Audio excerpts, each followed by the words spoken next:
Welcome to 7 Under Club Interactive. This is the program where we take you behind the scenes at CBN. And today we're going to one of our go-to reporters for any time we're in a war zone. So from war zones, disaster areas, deserts, jungles, frozen wastelands, urban hot zones, wherever news breaks, CBN's Chuck Holton is there. He has spent decades reporting from the front lines. Now he's sharing what he learned from those experiences in his new book. It's called Red Teams, and George Thomas has a preview. As uncertainty around our nation and worldwide fuels talk about emergency preparedness and the role of faith communities, one veteran journalist is offering what he sees as a blueprint for both. Chuck Holton has spent decades serving in and covering some of the world's most dangerous places. The former U.S. Army Ranger turned journalist and author says those experiences inspired his latest book, Red Teams: Building Brotherhood, Preparing Communities, and Building the Church America Desperately Needs. The book challenges Christian men and churches to think beyond Sunday services and prepare for emergencies while building stronger communities rooted in faith, leadership, and service. Holton argues that resilience goes beyond survival to relationships and shared responsibility. In Red Teams, Holton makes the case for why he believes churches must play a unique role in times of turmoil. Well, Chuck Holton joins us now. So, Chuck, welcome to the program. You've spent years reporting from some of the most dangerous places on earth. What's that taught you about how people respond in crisis? Well, Gordon, one thing it's taught me is that Christians are usually the first to respond. As a matter of fact, a lot of governments have come to rely on Christians in places like Cuba, even, where they have persecuted Christians for a long time. But now that persecution may be easing somewhat because the government has figured out that when disaster strikes, it takes the government a couple of weeks probably to get mustered in order to get some humanitarian aid out to the people that need it. But when they arrive, the Christians have already been there the entire time. And the thing that I've learned is that Christians in action are the key to our survival, I believe. It's not just, I know a lot of people are into preparation and that sort of thing, but it's a whole lot more than just filling your basement up with beans and bullets. If that's all you do, you're not very well prepared. And so the case that I make in this book, Red Teams, is based on all these years of experience, based on some of the things that the military has taught me about going into a non-permissive environment and being prepared there for any eventuality. One of the most important things the military does is human terrain mapping. So they go out and intentionally form relationships in the region that they're moving into. If they want to establish a new combat outpost or something, they do patrols and intentionally map out every house around the area and figure out who lives there, what they do, what they could help us with, whether or not they're friendly. And they map all that out so that when crisis comes, they'll know where to go. They'll know who to call on. And I think that we could take a great lesson from that. Men's ministry in America has oftentimes become something that looks like it was created by women. You know, let's sit around on Thursday nights and share our feelings about how our daddies hurt us when we were little, and, you know, that sort of thing. And I'm not saying there's necessarily anything wrong with just with men sharing their feelings. What I'm saying is that men very often will respond better to a ministry that's through men to the community rather than a ministry that's just directly to men and that's all. Does that make sense? It does. And let's talk about that. I mean, your book title is Red Teams. So that's a military term. Tell us what that means. And how does a church form a red team?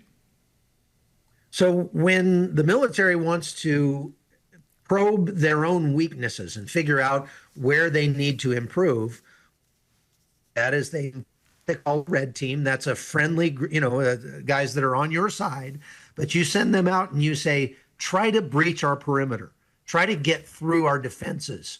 And so as they succeed at that, if they find a way through their defenses, now the military knows where they need to improve their defenses. And I think that we should be doing this with one another as men, that we should be helping each other, probing each other's defenses, trying to help each other see our own blind spots and weaknesses. And one of the best ways to do that is to form a team that's based around helping others. One of the best ways to heal ourselves is to heal others, right? So I think in red teams, my point is that we should be using our men's ministries almost as more of an emergency response team or a quick reaction force for our communities. And the churches that I've run into that have actually done this are having a huge impact on their communities, because now when matter of fact, I heard from a church just the other day that is in the book. They said that there was a apartment complex that caught fire in their town, burned 7 families out of their homes. Well, the police department, their first call was to, the fire department, their first call was to this church, because this church has a red team that then responded to those families. They had prepared beforehand, they had clothing, they have an RV set up so people have someplace to come in and get warm and whatever. And the church took care of those people, and they're so plugged into the community, to the first responders, that they are seen as an equal partner with the police and the fire and other first responder services. And I think that is the way for the church to really have an impact on our communities. What would be the first step in getting something like that started? So, I've seen some pretty advanced work. I mean, I'm just in the disaster zones Operation Blessing has gone through. I really admire the Southern Baptists and their disaster response teams. I think the best in the world are the Mennonites. They're just absolutely geared for anything, and you can put them in any place, and they'll make it. But for a church that doesn't have anything like this, what would be the first step? I think the first step that people can take is, number one, somebody in the church just has to decide, we need to have a red team at this church. They don't even have to do it through the men's ministry. I'm just saying the men's ministry is sort of well suited for that. But as I have seen churches, I go around and speak to lots of churches every year. And one thing I've noticed is that there's a lot of men who just feel like they're kind of stuck. Like they wanted to be a superhero when they were a kid. Now they're an accountant, and they go to work, and they come home, and they sit on the couch, and they watch television, and they go to sleep, and they do it all the next day. And they just don't have a real sense of belonging in their lives to something bigger than themselves. That's one of the things about churches that I think is most attractive to a guy like me. But if you start a red team like this and you say, look, we're not just going to sit around and share our feelings with one another. We're going to actually bring in a guy who can train us on Stop the Bleed. We're going to bring in somebody from Operation Blessing that can train us on humanitarian response. We can, reach out to the community and start forming those relationships. All of a sudden, there's a flagpole around which to gather for the men. And I think it just draws them like moss to the flame. It gives them this real hey, we got something important to do. We are necessary. We're needed in our communities. And that is spectacularly helpful for discipling men in their faith, because they see how important they are. And so they're less likely to bail on their families. They're less likely to bail on their church, because they know that they're needed. And the churches that I've seen that have done this, it's been really dynamic. It's been really powerful in not only impacting the communities, but also impacting the men themselves.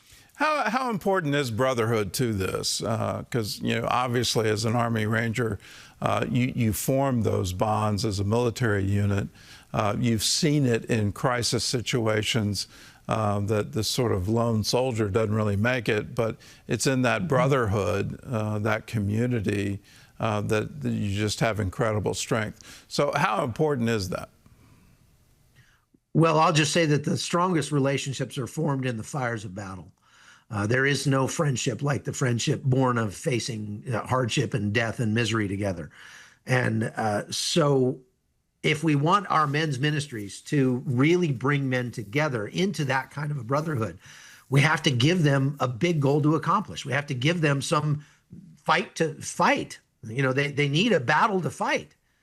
And this is if we look back through the history of the church, Gordon, my great grandfather was an alderman or something in the Church of England back in 1850s or so. And one of his jobs was to manage the mutual aid society that the church had for the members of the church. And so he would go around and say, look, this month we've got so-and-so over here who has some medical needs. We're all pitching in to help with those needs. This is before the era where you could just buy insurance. There was no such thing as insurance. And this was the insurance, was these mutual aid societies. Well, why don't we do that again? Why don't we do that today? Why has the church chosen to abdicate so much of its responsibility as a parallel structure to government and has given that off to the government and said, well, there's a government program for that? Those government programs, as you've seen, you know, anytime you go into a disaster area and FEMA shows up 2 weeks late and you know, makes a mess of things, you've seen it that the government ends up exacerbating the problems they're trying to address many times. And I believe the reason for that is because that is the domain, or is supposed to be the domain, of the church. Well, I learned it firsthand in Katrina. You know, it's been a quarter century, but you know, we brought our own RVs. We learned that, you know, sleeping in church pews was not a really good thing to do long term, and so we had to bring in our own food. So here we are in a place in America, and there was no cell phone, there was no TV, there was no radio, there was no water, there was no sewage, there was no food available for sale at all. No restaurant was open. There wasn't any. If you wanted to cook, you had to have an open fire kind of thing. And I came back from that and told my wife, if a hurricane ever comes to Virginia, we are just leaving. We're not about to stay. Because I saw the failure, that the government put everybody into a Superdome and then was completely unable to feed and provide them water. Just the basic necessities of life. And so they hadn't thought it through. And it was, if it wasn't for the church in Mississippi, if it wasn't for the church in Slidell, it would have been nothing for people. And it much was worse. It was such an eye-opener for me. But I think, you know, what's your experience in war zones? So you've been in Ukraine, you've been in the middle of that, you've gone into the trenches that they've had to dig. How are people there surviving? If you go out on the front lines in Ukraine, the last time I was there, it was really the churches who had stepped up and stayed around because, look, especially in a war zone like Ukraine, a lot of people there, they can't travel. They've never traveled. They've never gone more than maybe 25 kilometers from the place they were born. They don't have a passport. They don't have any money. They don't know anybody outside that they could go to. And so as the front lines approach them, they just sort of resign themselves to the fact that I'm just going to have to stay here. But it gets harder and harder to get food. It gets harder and harder to keep warm and all that kind of stuff. And what I have reported on from there over and over and over again is groups of Christians who get together and organize a response and bring in firewood or bring in wood stoves, bring in food, bring in medical supplies and clothing and things like that. And the people are just so grateful. And what we've seen there in Ukraine is that these churches that were near the front lines, like in Kramatorsk, that had maybe 700 people before the war, they now have 1,400 people, and it's a whole different group of people. They have people who are coming to this church because the church was there for them when they needed it. And they said, we want to grow our churches. We are surrounded. There's a chapter in this book called This is the Apocalypse. A lot of people are waiting for this something that looks like a zombie movie, when in reality, the apocalypse is happening around us every day. It's that single mother that is working 3 jobs to try to put food on the table, and her car just broke down. It's the girl who's, is hiding in her bedroom and using OnlyFans or whatever, some of these porn websites or whatever, making money, and her parents don't even know because there's just no connection there. It's the old people who have nobody visiting them. And when there's a crisis, when the power goes out, they're in a very bad way because there's nobody to check in on them. And these are people right down the streets from our churches. We should be already going out and canvassing our neighborhoods, knowing where the people are, ministering to them before the crisis, because then when the crisis strikes, they'll know exactly where to go. Your book warns about the illusion of preparedness, that sometimes we think we're ready, or I've got a couple of gallons of water back in a closet. You've really stressed that that's a complete illusion. What do we need to do practically to get ready and to say we're ready for whatever can come? Well, it's not that I don't believe that it's a good thing to have a couple weeks of food or stored up or something like that, but in reality, if you've got a whole basement full of MREs and things like that, you are just making yourself the choicest target in a grid down scenario or in a really bad localized disaster. What I've seen in war zones around the world is that there's really a very thin veneer of civilization over a very barbaric society. And that's increasingly true here in the United States. Many of us are very insulated from seeing that because we don't go to the places that I go on a regular basis. But the places that I have to go, I'll tell you that civilization that breaks down very easily. And once it does, man, it is like dog eat dog out there. It's like the Wild West.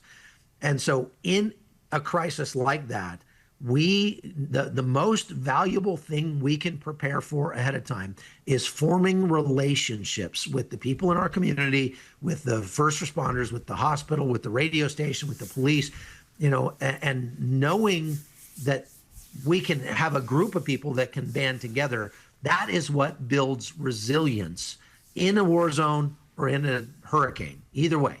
Well, I saw it firsthand again, Katrina.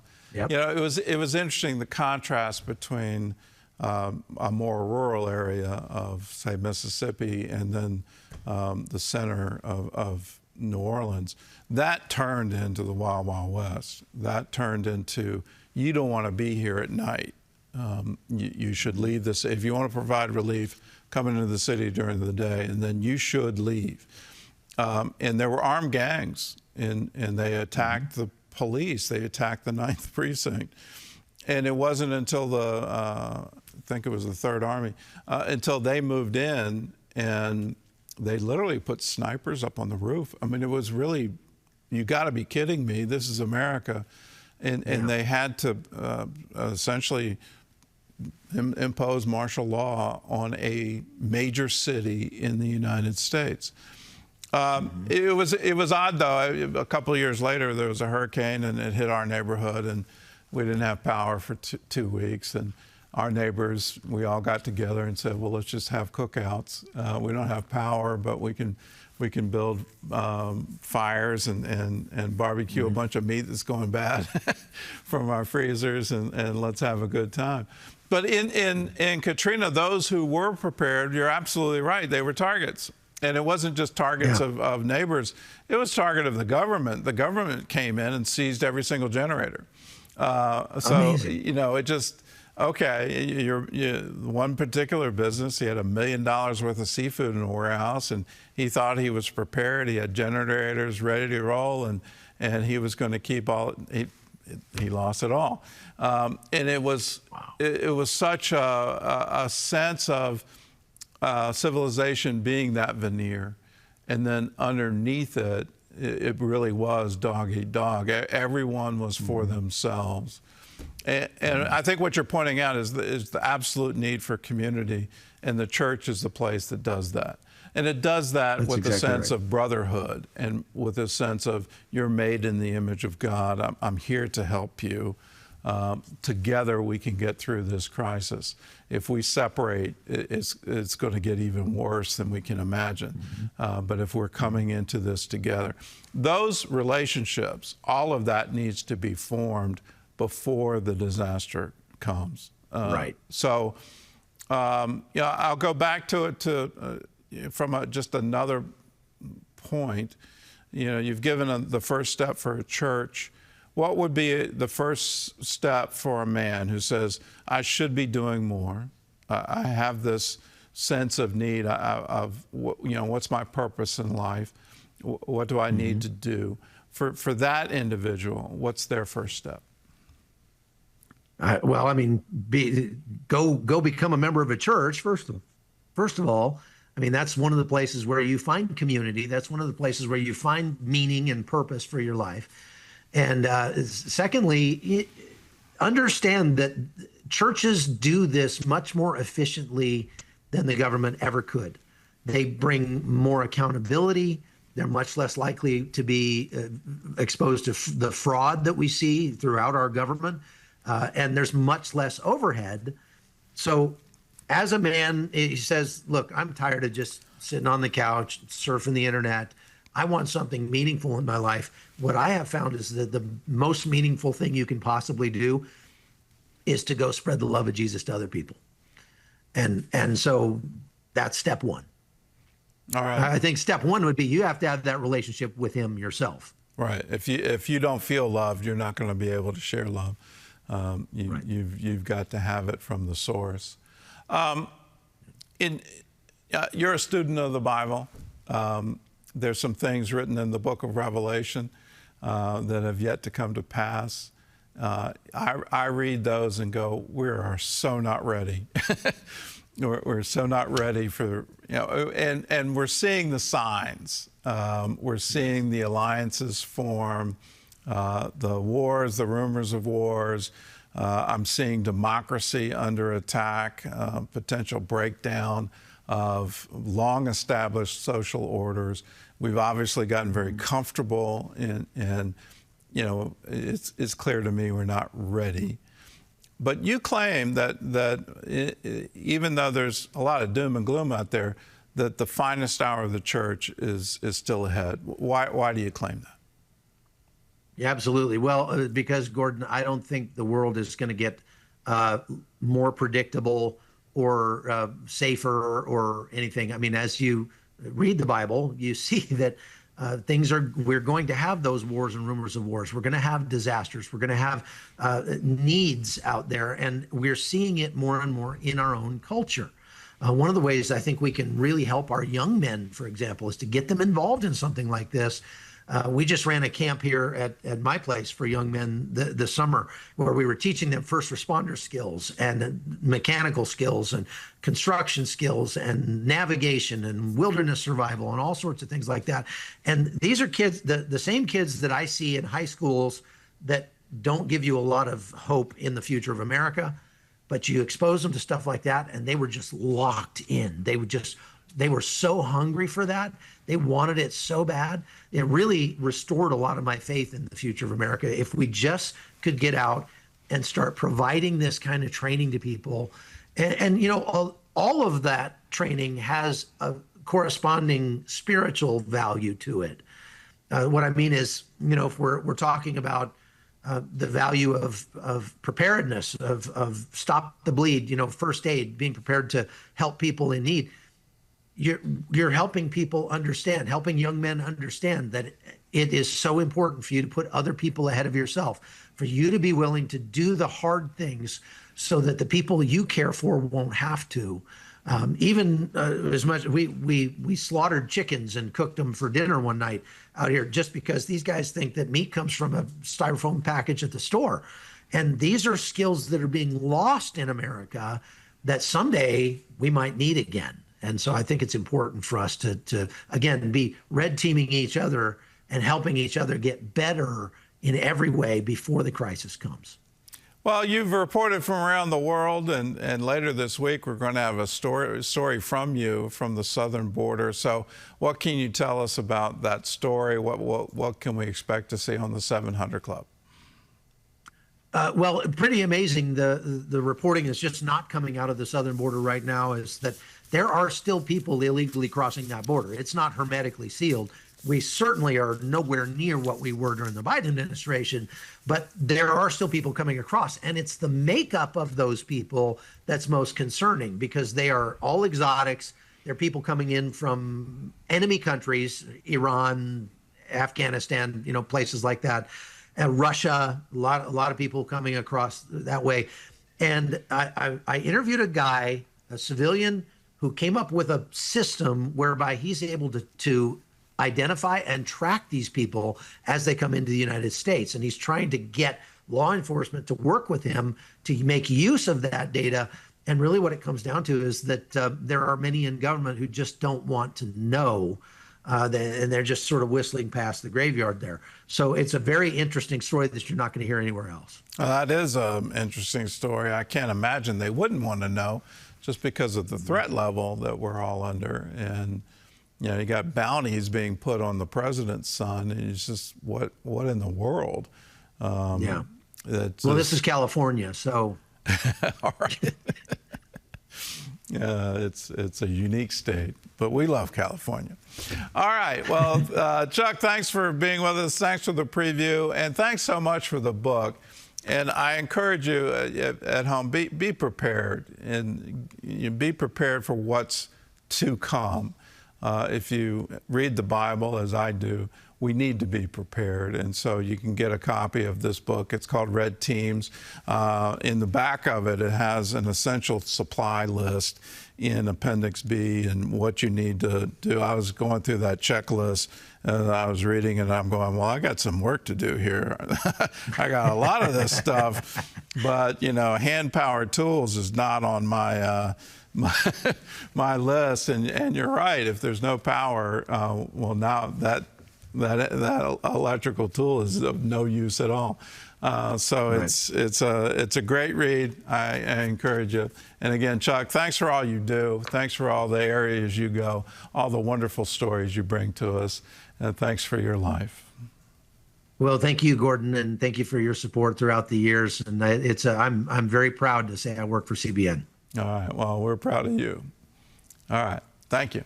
Well, now we want to take you to Brazil, where 30 days of rain led to widespread flooding, and it washed away everything Luis owned, including his business and his life savings. For 30 days, rain fell on the city of New Hamburg in southern Brazil. Soon, an earthen dam collapsed, sending millions of gallons of water through the valleys below. The wall of water hit Luis's business and the apartment building where he lives with his wife and baby. We saw the water rising faster and faster. We heard about the earthen dam. The water hit our apartment building full force. It was like a wave destroying everything. The young family escaped their second-story apartment to the safety of a relative's house. As you can see from this photo, their food truck now sat under 10 feet of water. This dream of setting up a cafe when I was 15, all the jobs I had after that were to save money for that trailer. It took 28 years for me to save enough to buy it. When the water finally subsided after 30 days, Luis and his wife returned to their business to assess the damage. It was devastating to see my dream washed away. Everything was destroyed. It was a mess. Everything was dirty and it smelled awful. Luis went 45 days without working. But he said, God will provide. I don't know how, but God will provide. Then Luis and his wife met Operation Blessing's disaster relief team. After the flood, we handed out food, bottled water, and cleaning supplies to residents hardest hit by the flood. Then, thanks to you, we provided Luis with new equipment and supplies, including stoves, refrigerators, and other kitchen items so he could restart the business. Luis soon had the trailer cleaned and sanitized, and within a few days, they were open for business. Our hearts were beating so fast when we saw you arrive. The joy was overwhelming. You are the real deal, and now we are fine again. It's hard to put into words, but I want to say thank you to everyone who supports Operation Blessing. You are helping us to rebuild our lives. Thank you.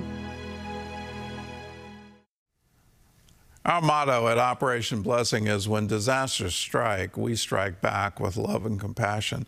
We have disaster relief teams. We have humanitarian teams in nations all around the world, and Brazil is just one of them. And that work you just saw is just part of a much larger effort where I've sort of lost track of how many disasters we're responding to right now.